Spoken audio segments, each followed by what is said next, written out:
Isso. Gravando. Perfeito. Oremos então. Querido Deus, muito obrigado por mais este dia que Tu nos deixa viver. Obrigado por este final de semana. E eu peço a Deus que Tu estejas trabalhando nos nossos corações e ajudando a gente a pensar acerca da Tua palavra, sobre as sagradas letras e também para podermos compartilhar com as outras pessoas a respeito da razão da nossa esperança. Assim nós oramos, em nome de Jesus. Amém. Bem, meus irmãos, vamos então falar sobre a evidência histórica da fé cristã. Em relação à interação de Deus na história, na unidade 4, capítulo 1, na interação de Deus na história, vamos pensar sobre a característica da comunicação divina. A comunicação é um atributo divino compartilhado com o ser humano. Por diversas vezes na Bíblia, vemos Deus se comunicando com suas criaturas. Os 4 elementos essenciais da comunicação são o emissor, o receptor, o meio e a mensagem. É a interação deles que constitui a comunicação. Deus é um ser que se comunica. Em Êxodo 3 aprendemos que Deus se comunica. Ele não é inalcançável e silencioso. É da natureza de Deus falar, relacionar-se, comunicar-se, apresentar-se. O emissor divino toma a iniciativa de entrar em comunhão com o ser humano. Faz parte da sua perfeição relacionar-se com a imperfeição para transformá-la. O emissor divino diminuiu de estatura para falar de igual para igual com o ser humano. Falou um idioma que Moisés pudesse entender. Despiu-se de sua glória majestosa e transformou-se em um mensageiro, em um anjo. O emissor divino falou das necessidades de Moisés e do povo que iria libertar. E isso, mais uma vez, eu costumo bater na tecla sobre o trabalho evangelístico da igreja. Porque quando você conversa com uma criança, você tenta se fazer entender por ela, para ela. Você, quando olha na Bíblia, você verifica que Deus ele toma a iniciativa de se aproximar da gente. Agora, por que quando se trata de igreja, a gente quer que as pessoas de fora que se ajustem ao jeito da gente? Né? Então, por exemplo, a gente fala uma linguagem que as pessoas lá fora não falam, a gente tem uma cultura que as pessoas lá fora não têm, e o que acontece? A gente não abre mão da glória que a gente tem para encarnar entre as pessoas. A gente geralmente quer que elas se adequem à nossa realidade. E isso, o Evangelho já é uma porta estreita, já é um caminho apertado. Se a cultura for difícil, como é que vai ser? Ou seja, o fato de eu ter que falar a verdade, de eu não poder ter inveja, de eu evitar mentir. Gente, só isso aí já me dá um monte de dor de cabeça. Porque imagina bem, de repente o seu chefe quer uma opinião. Você é crente, tem que falar a verdade. Já é um desgaste que você não teria se você mentisse. Então só aí já é difícil. Aí imagina a gente às vezes pegar algumas coisas que tem a ver com a nossa preferência, tem a ver com aquilo que a gente gosta, e não necessariamente com aquilo que Deus exige para que as pessoas sejam salvas.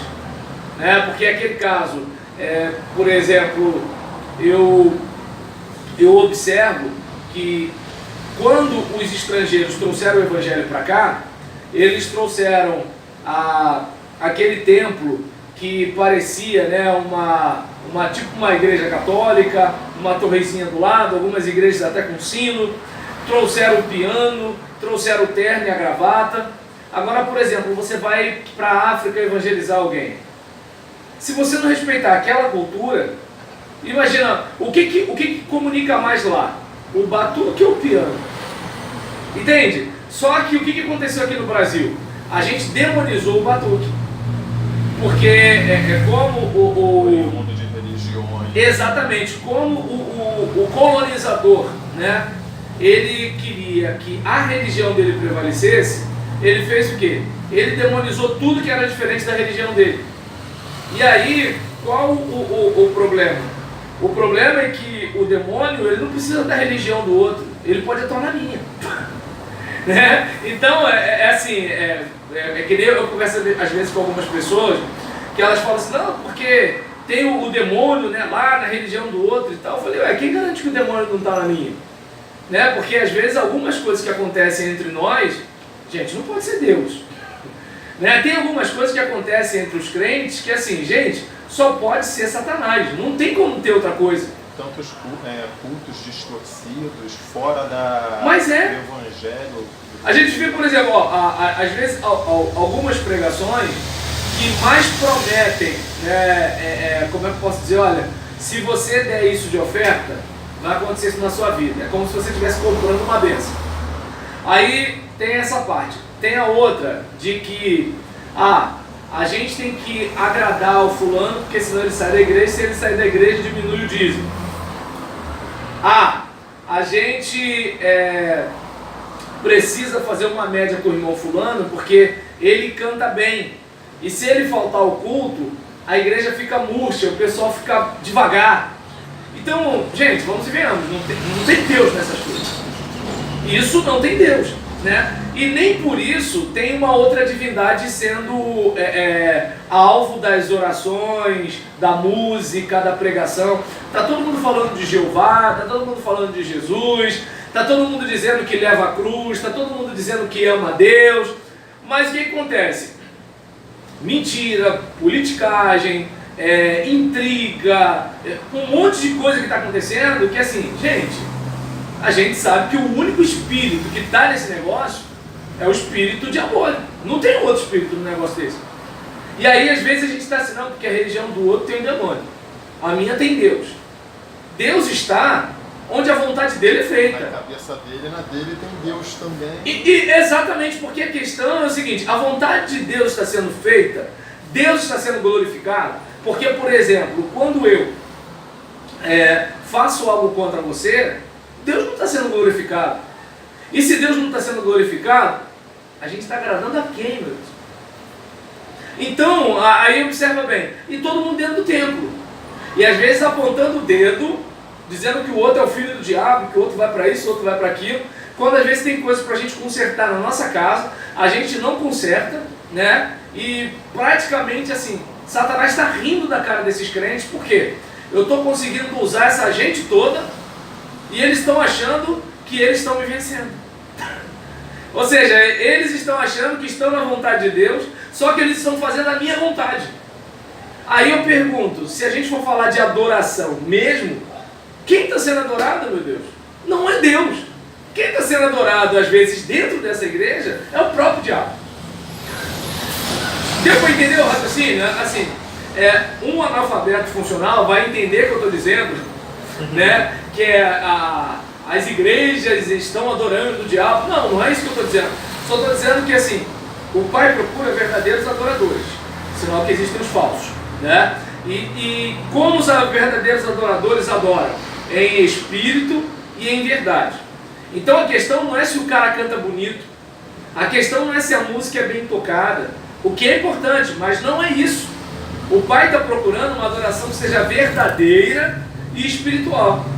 Por exemplo, o irmão desafinado, ninguém gosta de ouvir, mas isso tem a ver com a nossa audição e não com a adoração a Deus. Uma pessoa bem afinada, poxa, dá vontade de você ficar ali parado ouvindo aquela pessoa cantando direto. Mas isso é pra gente. Deus sabe se aquela pessoa está se exibindo. Deus sabe se aquela pessoa está competindo com o outro. Deus sabe se aquela pessoa está dizendo indiretamente, viu, pastor? Não me escala para meio de semana não, só me escala para domingo à noite, porque domingo à noite eu arrebento, entendeu? Então, a gente olha para essas coisas e verifica, né, que assim, Deus ele faz o quê?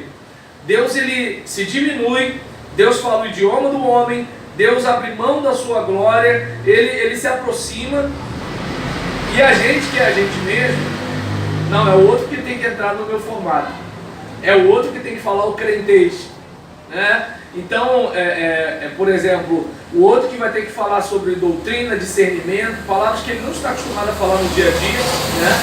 Então, em vez de eu falar uma linguagem que ele entenda. Porque eu, por exemplo, eu sou de uma época em que era muito comum que os pregadores falassem palavras difíceis. Só que uma coisa que eu não consigo entender é o seguinte, tá, o pregador mostrou que ele é inteligente, parabéns para ele, mas tá, o que eu levo para casa? Eu me alimento do quê? Que decisão tem que tomar se eu não entendi o que ele falou? Então, às vezes, a gente faz isso na hora da pregação. Né? É como, por exemplo, às vezes eu tentava me controlar naquele dia, porque eu via que o cara que estava ali, ele estava prestando atenção em tudo e estava entendendo tudo. Né? E aí eu olhei para aquilo e falei assim, meu Deus do céu, eu estou feliz. Por quê? Porque assim, eu estou percebendo que eu estou alcançando o raciocínio dele. Agora, o que adianta eu falar um negócio? Ele está sentado ali, ele sabe que precisa de Deus, ele sabe que eu estou falando alguma coisa de Deus, mas ele não sabe o que eu estou falando. Quando você vê que, por exemplo, o próprio Deus, ele faz assim, de um jeito, primeiro, ele chama a atenção de Moisés. A sarça pega fogo, mas a sarça não se consome. Aí Moisés, tem alguma coisa errada aqui. Ele chama a atenção de Moisés. Quando Moisés presta atenção, aí que começa a falar? Moisés, e a gente faz o contrário. A gente não desperta a atenção das pessoas e a gente já começa falando e fica chateado quando ela não presta atenção, quando ela não ouve, numa época que tem tanta coisa para distrair as pessoas. Né? Então é importante a gente pensar nisso. O emissor divino, ele usa recursos diversos para se comunicar. Recursos essenciais da comunicação: palavra, imagem e marca. Aí nós vamos observar, por exemplo, que como a gente se comunica com as pessoas. A gente se comunica através das palavras. Então, o que acontece? Eu estou falando com alguém, né? Eu estou falando com alguém que entende meu idioma. Eu estou falando com alguém que entende as palavras que eu uso, porque suponhamos que eu fale a linguagem dos profissionais do direito. E aí eu vou pregar numa igreja em que a maioria das pessoas que frequentam o bairro estão acostumados com a gíria das músicas de funk. Ninguém vai entender nada. Entende? Ou seja, o abrir mão da minha glória e encarnar, né, como Jesus fez, significa o seguinte: olha, eu odeio falar demorou. Eu odeio falar já é. Eu acho isso absurdo, esquisito, asqueroso. Só que é o seguinte, essa pessoa precisa me entender. Quando eu voltar para os meus colegas, aí eu falo sobre dirimir o óbice. Mas enquanto eu estiver falando com essa gente, eu vou falar do jeito que essa gente pode me compreender. Né? Eu lembro que, eu não sei se eu já falei isso aqui, eu fico pensando quando eu tiver 80 anos, como é que vai ser? Se eu 40 for desse jeito. E aí, se eu já falei, gente, deixa eu contar de novo, tá? Aí, eu lembro que eu era seminarista e tinha saído a Bíblia Nova Versão Internacional. E aí eu fiquei, gente, perplexo com a Bíblia, porque a linguagem era muito mais atual, foi traduzido dos originais para a língua portuguesa, nomes como Russell Shedd, Luiz Saião, assim, pessoas que assim, pisam nesse chão, não é João Ferreira de Almeida, português, né, que está lá na Holanda, e o Batávio que termina a obra, não, é alguém que está aqui, que pisa na minha terra, que sabe o que é ônibus, o que é metrô, gente que pode falar coisa numa linguagem do meu tempo. Eu dirigi uma congregação numa favela, a favela do Dique. Eu pensei assim, não dá para usar a versão revista e corrigida, né? Aí eu todo bobo fui levar a situação. E aí, a denominação batista, tudo é na democracia congregacional, né? Não é como a democracia representativa do governo, que você vota no cara, ele decide e se você não gostou, come menos. Não, como é democracia congregacional, todo mundo vota pra gente virar à direita. Todo mundo vota pra gente virar à esquerda, é mais ou menos assim, né?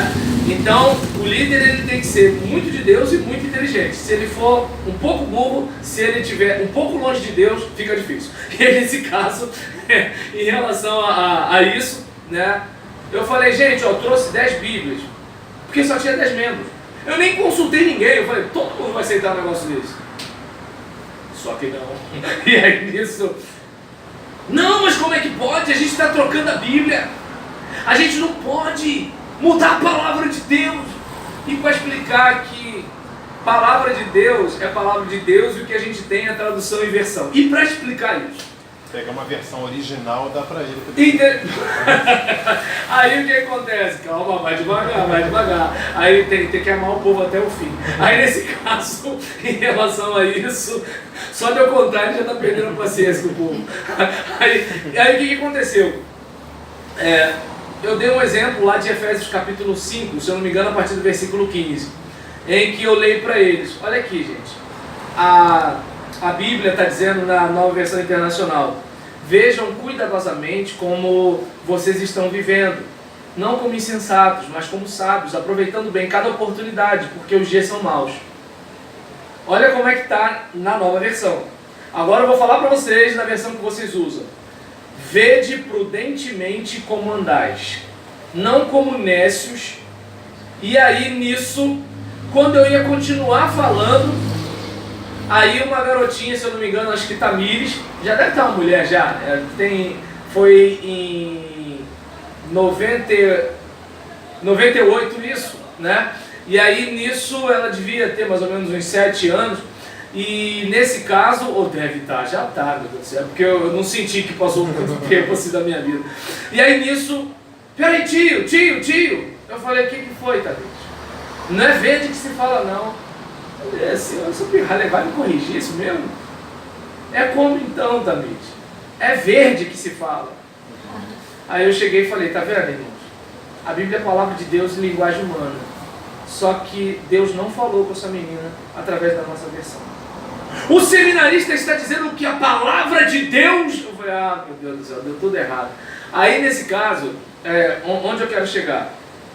Às vezes a gente, por causa da nossa tradição, por causa do jeito certo da gente, por causa daquilo que a gente aprendeu, né? Eu nasci assim, eu cresci assim, você sempre é assim, né? E aí nesse caso, por causa disso, a gente aprende que assim, isso é o certo.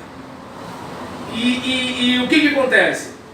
A gente fica com a frigideira em casa esperando o peixe vir de lá do rio para cair na frigideira, quando era pra gente ir lá e pescar. E detalhe, a gente não pesca com a isca que a gente gosta.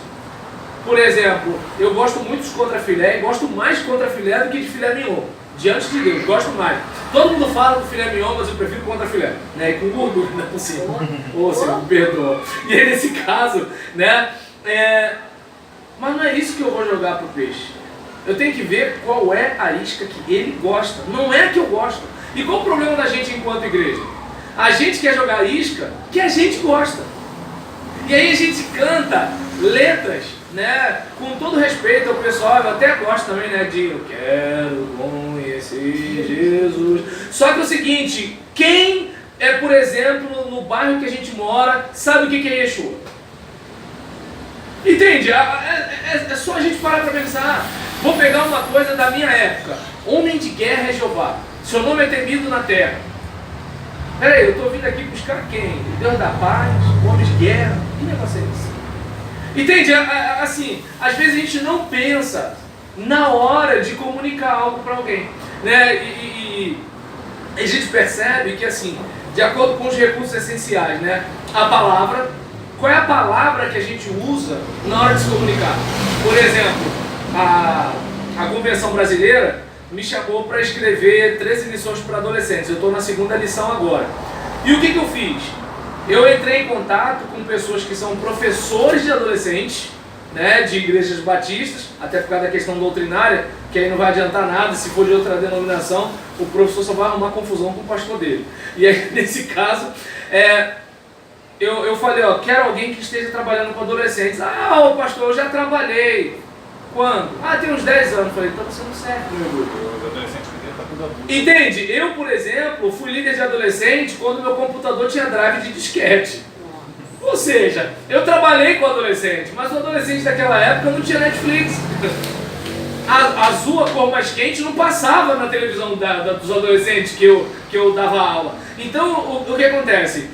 Diante dessas situações todas, o que eu estou fazendo? Eu estou escrevendo e mando para eles.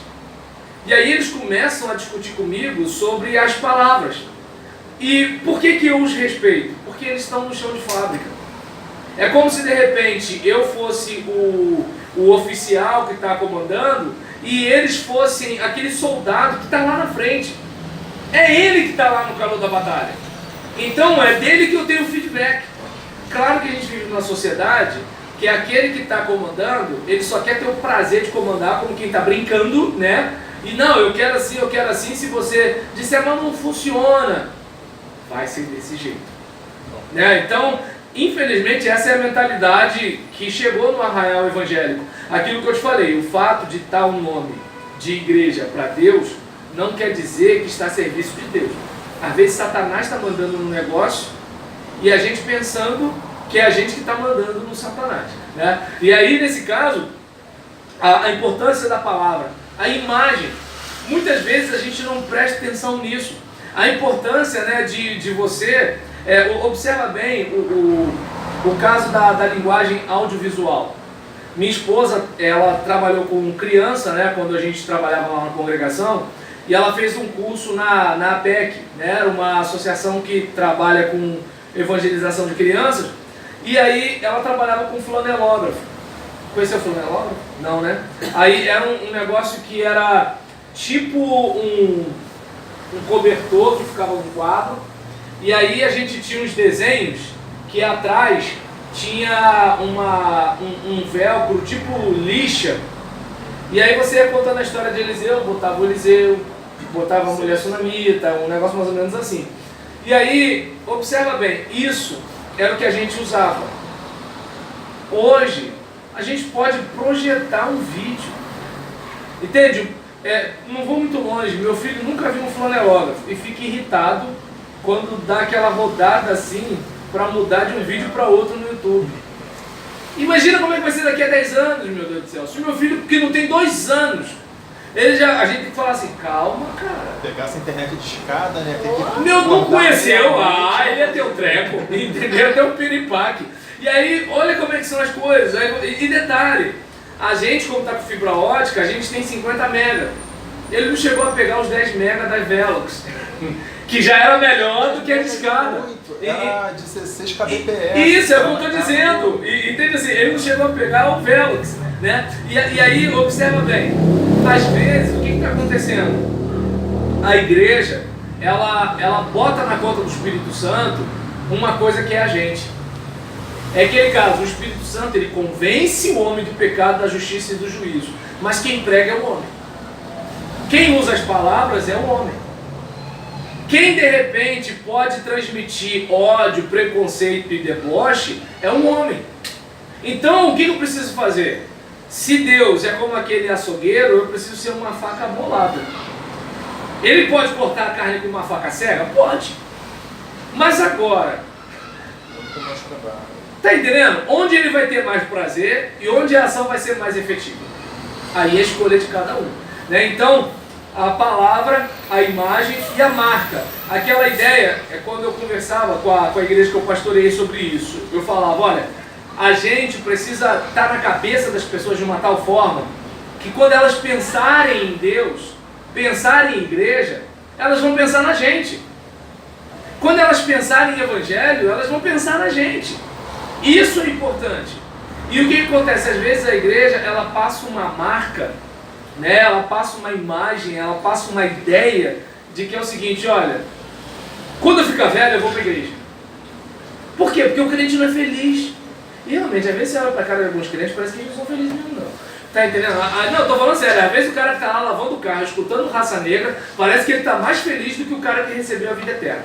E às vezes você vai para algumas reuniões na igreja que você fica na dúvida se aquele cara por quem você passou não é mais feliz do que aquele cara que está falando contigo ali. Então, é um tipo de situação que eu não sei vocês, mas eu faço essa autoanálise. Eu paro para pensar, peraí, que vida abundante é essa que eu tenho que ninguém quer ter? Por que não quer ter? Ah, mas é por causa do pecado. Mas peraí, olha só.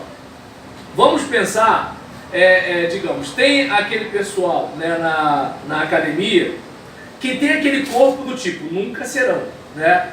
Mas quando você vai ver também, o que o cara come, o que a menina bebe, você fala assim, tá maluco? Vou ficar com o corpo que eu tô, não vou pagar o preço para aquilo ali. Mas o que acontece? quando aquela pessoa ela faz aquilo, é porque ela tem um alvo. E aquele alvo dela, ela está tão focada naquilo, que ela entende que assim, nada mais importa. Se a gente trouxer para o nosso contexto, a questão da vida com Jesus, até que ponto a gente está igual o Paulo, que fala, por amor a Cristo, eu sofri a perda de todas as coisas e as reputo como nada pela excelência do conhecimento de Cristo Jesus. Tanto que quando o Tiago falou sobre a questão do esterco ser cocô de cavalo, e é interessante que, por exemplo, nós, como cristãos, né, teríamos aquele pudor do tipo, crente não fala isso. Então pega a máquina do tempo, vai lá e bota o dedo na cara de Paulo e fala assim, por que você disse que ser cidadão romano, que falar várias línguas, que ser fariseu de fariseu, que ser descendente, né, de judeu, tudo certinho, tudo. Por que você disse que isso era cocô de cavalo? Porque a nossa geração diz que a gente não pode falar essas coisas. E aí você percebe que o que o Paulo está querendo dizer é o seguinte, o que todo mundo valoriza, para mim é rejeito. O que todo mundo valoriza, para mim, é o que a gente joga fora. Né? Como, por exemplo, quando eu pego a fralda do meu bebê, a gente fecha, bota dentro do saco plástico, amarra e joga longe. Então, ou seja, Paulo está tratando, né, aquilo que todo mundo busca como isso. E aí, voltando para a questão do atleta. Hoje, de repente, enquanto alguns estavam, né, dormindo na rede, jogando uma bola, visitando o parente, o atleta devia estar treinando. O músico devia estar fazendo isso. Por quê? Porque aquilo é caro para ele. Então, até que ponto a igreja passa essa mensagem de, olha, Deus é o que nós temos de mais importante. Porque a gente vê uma preocupação com o dinheiro, com a cor da parede, uma briga por causa de instrumento, de ritmo, disso, daquilo, de indumentária, né? Então a gente vê uma briga por coisas secundárias que a gente não vê a mesma briga pelas coisas prioritárias. E o que acontece? Pedagogicamente falando, no currículo oculto, a gente está ensinando algo. E uma das coisas que a gente está ensinando é que Deus não é tão importante assim igual eu estou cantando. E aí, Deus usa esses mesmos recursos. Deus tem uma predileção especial pela palavra oral, mas fez uso dos outros recursos para se relacionar com o homem. Deus e o enigma do mal. O objetivo do estudo do enigma do mal é saber que o mal não é uma realidade independente de Deus, que é um propósito em permiti-lo, que Deus tem o controle absoluto sobre ele, no tocante à sua origem, duração e intensidade, e providenciou meios para ser resistido. Deus não é o autor do mal, mas permitiu que acontecesse para cumprir seus propósitos no mundo até o momento em que o eliminará. E aí eu costumo dizer o seguinte, que Deus, para acabar com o mal hoje, teria que acabar com o maldoso, ou acabar com o malvado. Possivelmente ele teria que acabar com muitos crentes. Então Deus, ele tolera o mal porque Deus tem um plano. Aí se a gente pensar, digamos, no cara que assaltou a gente semana passada, Deus não quer que aquele cara vá para o inferno. Então Deus permitiu ainda que aquele cara esteja ali, porque Deus tem algo para fazer. Deus não matou Paulo, mesmo Paulo fazendo as atrocidades que fazia. Por quê? Porque Deus tinha um propósito. E aí você olha, para Romanos 8:28, em que diz o quê?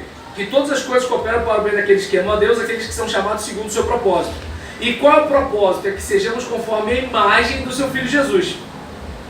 Aqueles a quem ele chamou, predestinou, justificou e glorificou. Ou seja, para Deus, a gente já está lá. Não tá, né? Porque Deus sabe todas as coisas. Então o que acontece? Qual é a gente que está assim, será que eu vou? Será que eu não vou? Só que para Deus, presente, passado e futuro é tudo a mesma tela. Então, ou seja, Deus ele está deixando eu passar algumas coisas porque ele está me moldando para eu ser mais parecido com Jesus. É o que eu estava falando com alguns alunos, não esqueci de você não, tá? Luciene. Agora acertei. Aí nisso, quantas vezes falando Luciane, né? Aí por exemplo, o que acontece? Eu estava falando com eles. A gente fica triste quando alguém calunia a gente. Mas a gente deveria ficar alegre, porque esse calunia porque não encontrou uma coisa de verdade para falar. A gente fica na bronca porque assim, eu não mereço. Graças a Deus porque não merece. Sinal que você está um degrau acima. Se alguém tem que te pegar através de uma calúnia, é porque não consegue te pegar através de uma verdade. E aí, como diria o filósofo Cabo Daciolo, glória a Deus, entendeu? Porque você olha para uma situação dessa e verifica o seguinte, peraí, alguém tem que tramar, porque pelas vias legais não consegue me pegar. E isso, querendo ou não, é um processo, é Deus trabalhando na vida da gente. É Deus dizendo o seguinte, olha, você me ama mesmo? Então você vai precisar desenvolver isso, isso e isso, porque não tem como você levantar um peso de 50 quilos antes de você aprender a levantar um peso de 20. Ah, mas 20 é muito puxado. Então não tem como você levantar o de 50. Eu quero de 50, então vai ter que levantar o de 20. Tá bom, vou te dar um de 15, mas 15 também ainda está puxado. Foca nos 50 que 15 vai ser mais leve. Então é o tipo de situação que a gente na hora da nossa caminhada, a gente sim, fala o quê? Sim, eu amo a mensagem da cruz, até morrer eu a vou proclamar, mas quando a morte está perto, o Senhor me guarda, né? E é mais ou menos assim.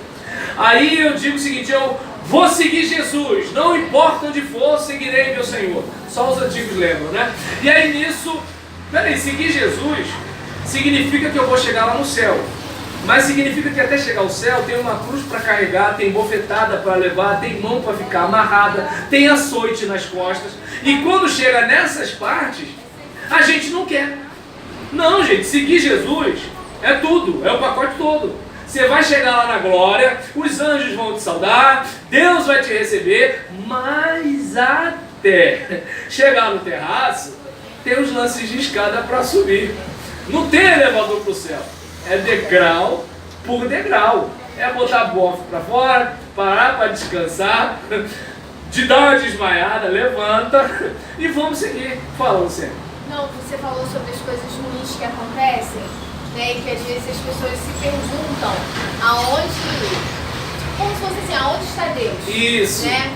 Então, me fez lembrar de vários casos, como aquele das Torres Gêmeas desabadas, inclusive todos esses acontecimentos que estão ocorrendo nesse ano de 2019, né, um atrás do outro, né, foi Brumadinho, helicóptero caindo, prédio desabando, a chuva, enfim, inclusive a Record esse final de semana está fazendo um documentário que é exatamente sobre isso, todas essas todas essas tragédias que estão ocorrendo desde o início do ano, né, relacionando ao que está acontecendo com o que Deus está fazendo, entendeu?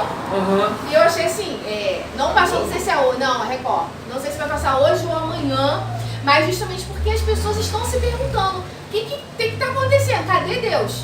Né? Você pensou mesmo que teria uma matéria sobre onde está Deus na Globo? Mas vai continuar. Não, porque para ganhar audiência elas atingem qualquer lado. Ah, entendi. A matéria não é essa, mas é justamente fazendo uma relação. Ah, você que tá. Agora entendi. Não, mas é fazendo esse tipo de relação mesmo, das tragédias e do agir de Deus. Entendi. Entendeu? Por que está acontecendo? E aí eles vão chegar a alguma conclusão. Como a matéria ainda não passou, não sei qual vai ser a conclusão que eles vão colocar. Se é a volta de Deus, se é... Até por causa da novela Jesus. Então eles estão fazendo isso até em função da novela que tá finalizando, entendeu? E justamente isso. Houve até na época uma entrevista que passou na Oprah, eu não lembro qual foi a pessoa.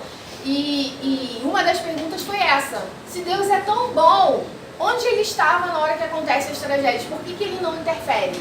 E a resposta que foi dada foi justamente que o ser humano quer viver a sua vida do jeito que quer, né? Enfim, sem colocar Deus, sem chamar Deus, sem perguntar nada a Deus. E aí quando as coisas ruins acontecem, se sobrevêm, quer perguntar cadê Deus? Todo mundo vive a sua vida sem perguntar, né? Sem falar com Deus, sem lembrar que Ele existe. Mas na hora que acontece uma tragédia, aí querem todos se perguntarem que Deus é esse tão bom que não interfere. É porque a gente vive numa sociedade de supermercado, né, em que a fé pegou uma lógica de mercado do tipo, Deus deveria ser o fim daquilo que eu estou buscando. Mas hoje Deus é praticamente o meio para eu alcançar um fim, que é o meu bem-estar. Então o que acontece? As pessoas elas vão para os cultos porque elas querem um emprego melhor, porque elas querem melhorar o casamento, porque elas querem um monte de coisa. E elas estão esperando um gênio da lâmpada. Claro que no seu relacionamento com Deus, a sua vida melhora porque você melhora. Mas você não está fazendo isso como assim, olha, eu vou para o culto porque eu quero ter um carro novo. Não, você está indo porque Deus ama você, você ama Deus, você quer se relacionar com Ele. É como, por exemplo, meu filho não faz nada por mim, mas eu o amo, então eu quero estar perto dele. Entende a diferença de um relacionamento interesseiro para um relacionamento de, olha, é a pessoa, eu quero estar perto de você. Né? É como, por exemplo, aquele marido que não se separou da esposa quando ela ficou acamada. Ou seja, enquanto tinha os amassos, a gente estava lá. Agora que ela está acamada, inerte, né? a perna está da espessura do punho, né? E agora? Mas eu amo aquela pessoa. Eu não casei com um corpo, eu casei com uma pessoa. Né? E assim, eu amo aquela pessoa e quero estar perto dela. Ou seja, e se aquela pessoa falecer, aquilo ainda vai me causar dor. Porque mesmo ela não estando nas condições em que eu a encontrei, ainda assim, se ela partir, vai ser uma perda para mim. Então, era para a gente ter um relacionamento desse com Deus. Mas o relacionamento, até os mais espirituais, às vezes tem um relacionamento com Deus por causa de dons. E isso é triste, porque é o seguinte, então se Deus não der, você não caminha com Ele. Então se o casamento não melhorar, você deixa ele para lá. Então se você não ficar rico, você vai deixar de contribuir com a obra. Né? Então o que acontece é que assim, essa lógica de mercado chegou no nosso meio. E a gente estava conversando antes de vocês chegarem, isso tem controlado o discurso de uma tal forma, porque tem gente que pensa que quem controla o discurso é o pastor e o pregador. Não, porque o pastor e o pregador, ele é uma pessoa. Existe um auditório que quer ouvir algumas coisas. E que se você não falar, eles vão para outro lugar. Porque eles querem ouvir aquele discurso. E aí, às vezes, como quem não pode perder cliente, a gente muda o discurso para manter o pessoal. Né? E aí, essa coisa viciosa, né, faz com que a gente veja Deus como um gênio da lâmpada. E não como um ser soberano, né, de que a gente quer se aproximar pelo simples motivo de querer estar perto dele. Porque estar perto dele faz bem. Né? E aí, diante dessa situação, você me lembrou uma pergunta que, se eu não me engano, fizeram a Billy Graham. Onde estava Deus, né, no 11 de setembro? Ele falou, Deus estava nos bombeiros. Ou seja, enquanto o diabo está usando um monte de gente, Deus também está usando gente. A questão é que as pessoas que dão lugar ao diabo, geralmente elas são mais articuladas. A gente mede pela bondade e pela maldade na igreja. Né? Você percebe que assim, o pessoal da fofoca, do disse-me-disse, da calúnia, da difamação, é muito mais esperto. Eles vão no pastor e falam assim, pastor, porque estou querendo só te calçar. Assim, aí o pastor, fulano está me ajudando. Né? Não, fulano está usando o pastor para dar uma facada no fulano.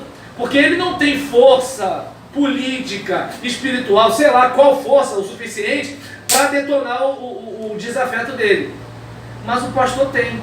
Então ele banca o espiritual, vai no ouvido do pastor, fala. Aí o pastor já começa a ficar cabreiro, ainda mais se for ingênuo, até que daqui a pouco, pronto, já detonou. Ou então, de repente, é aquele irmão que fica no ouvido do irmão, tem aquele irmão que é tipo o apóstolo Pedro, né? Que é o mais esbaforido do negócio.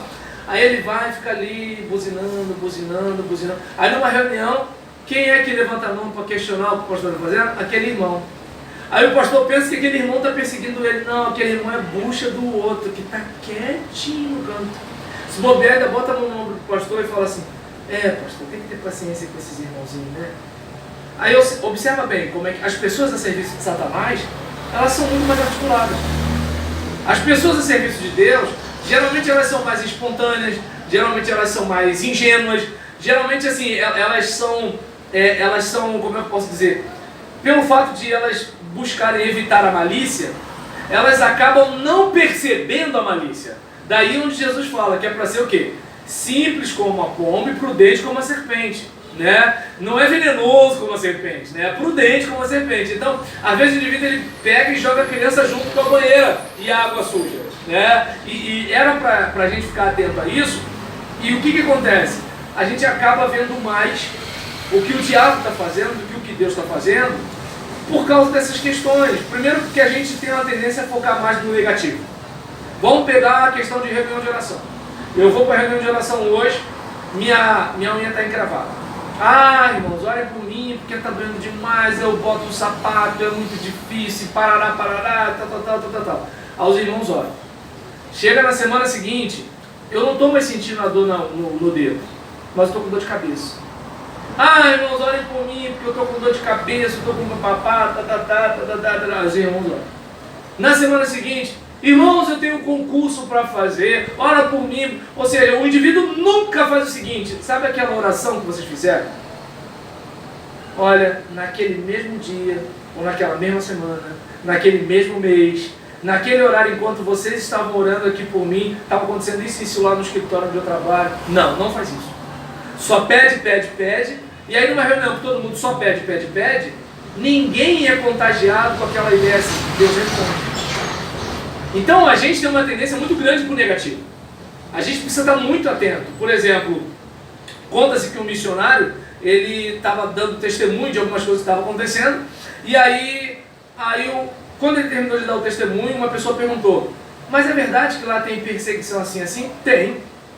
É verdade que tem irmãos sendo decapitados? Tem. É verdade que tem gente que é queimado? Tem. É uma estranha, você não contou nada disso. É porque eu vim aqui para contar o que Deus está fazendo naquela terra. Eu não vim contar o que o diabo está fazendo.